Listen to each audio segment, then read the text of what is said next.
ఏలూరు పోలీసుల అదుపులో 15 మంది మావోయిస్టు అనుచర గణం.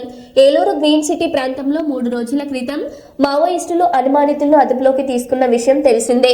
ఎస్పీ ప్రతాప్ శివకిషోర్ నేరుగా కార్డన్ సెర్చ్ పాల్గొని 15 మందిని అదుపులోకి తీసుకున్నారు. వీరిలో 5 మహిళలు ఉన్నారు. వీరు మావోయిస్టు సెంట్రల్ కమిటీ అనుచరుల గణంగా అనుమానిస్తున్నారు. వీరు సంఘ విద్రోహ చర్యలకు పాల్పడేందుకు వచ్చారా, తల దాచుకునేందుకు వచ్చారా అన్న అంశంపై విచారిస్తున్నారు.